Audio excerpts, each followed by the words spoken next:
तो आज हम लोग प्रोबेबिलिटी के फंडामेंटल ऑक्सियम्स के रिगार्डिंग 57th क्वेश्चन सॉल्व करने वाले हैं। तो क्वेश्चन में हमें गिवन है एक coin is tossed m plus n times where m is greater than n। तो हम एक कॉइन को m plus n times toss करते हैं जहां पर m n से बड़ा है, so that the probability of getting at least m consecutive heads is n plus 2 divided by 2 to the power m plus 1। तो हमें शो करना है कम से कम m numbers of consecutive head मिलने का जो प्रोबेबिलिटी है वो है n plus 2 divided by 2 to the power m plus 1। तो सॉल्यूशन में हम सबसे पहले बोल सकते हैं since m is greater than n, क्योंकि m n से बड़ा है, then it is possible to get at least m consecutive heads if the result stands with head from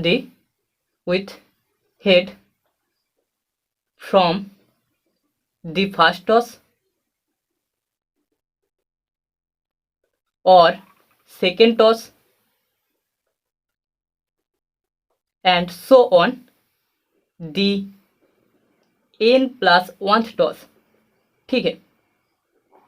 तो यहाँ पर हम बोल सकते हैं हमें कम से कम m numbers of consecutive head पाने के लिए फर्स्ट टॉस या फिर सेकेंड टॉस या फिर n प्लस 1 टॉस से हर एक टॉस में हेड मिलना चाहिए, क्योंकि हम total m plus n times उस कॉइन को टॉस कर सकते हैं। तो अगर हमें पहले टॉस से हेड मिलेगा तो हमें total m plus n numbers of head मिलेंगे, जो कि m से ऑब्वियसली बड़ा है। अगर हमें सेकेंड टॉस से हेड मिलना चालू हो जाएगा तो हमें m plus n minus 1 numbers of head मिलेंगे। अगर हमें n प्लस 1 टॉस से हेड मिलेगा तो पहले n नंबर्स ऑफ टॉसेस हमें टेल मिलेंगे, और n प्लस 1 टॉस से अगर हेड मिलेगा तो हमें m नंबर्स ऑफ हेड्स मिलेंगे। ठीक है, तो ये सारे पॉसिबिलिटीज हमें मिलेंगे। सो अभी हम बोल सकते हैं late ei for I equals to 1, 2 and so on n plus 1 denotes the event, ये एक इवेंट है, denotes the event that, जो कि डिनोट करता है that we get at least m consecutive या फिर सक्सेसिव हेड्स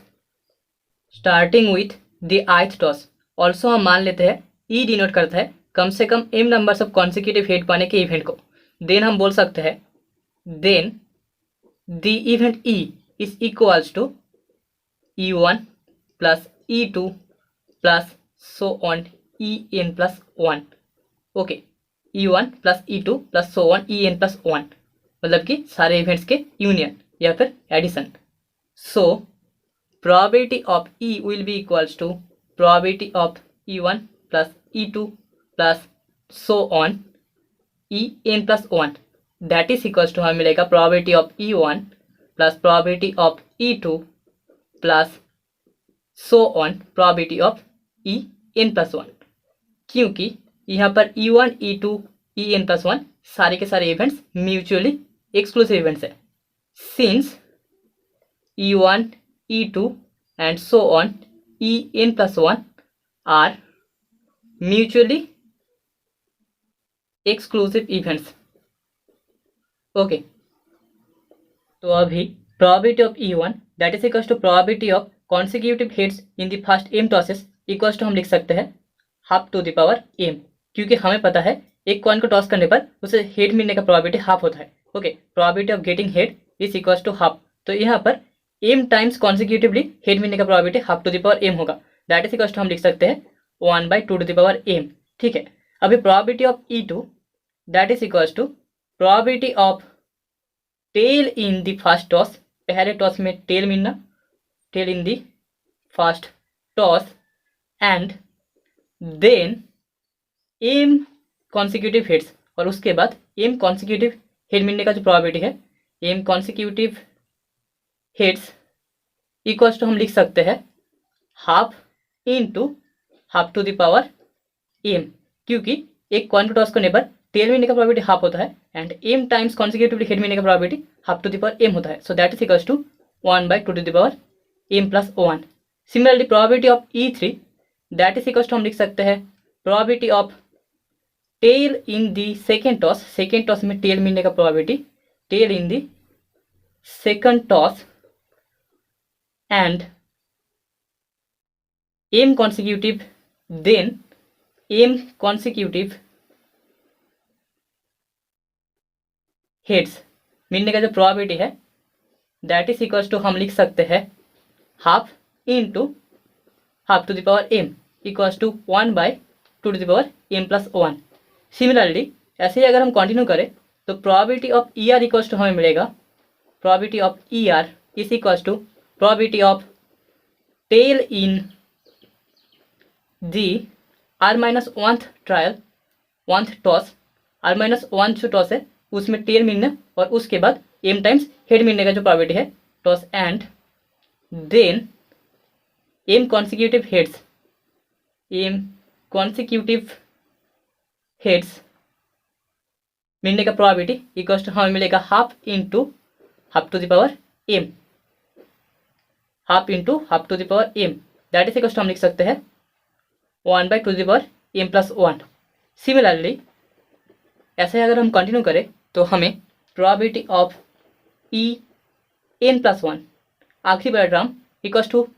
हम लिख सकते हैं probability of tail in the nth term, nth toss and then m consecutive heads is equals to half nth term में nth टॉस में tail मिलने का प्रोबेबिलिटी हाफ होगा एंड m कॉन्सिक्यूटिव हेड मिलने का प्रोबेबिलिटी होगा half to the power m that is equals to 1/2 to the power m plus 1। Okay, तो अभी हम probability of E is equals to लिख सकते हैं probability of E1 that is 1/2 to the power m plus probability of E2 that is 1/2 to the power m plus 1 plus probability of E3 that is 1/2 to the power m plus 1 and so on probability of ER that is 1/2 to the power m plus 1 plus and so on probability of En plus 1 that is 1/2 to the power m plus 1। so that is equals to हमें मिलेगा 1/2 to the power m plus n times 2 to the power m plus 1। यहाँ पर हमें n times 1/2 to the power m plus 1 मिल रहा है और पहले toss में हमें 1/2 to the power m मिलता था। Okay, so that is equals to n plus 2 divided by 2 to the power m plus 1 और यही हमारा रिकॉर्ड आंसर है। सो हेंस हम बोल सकते हैं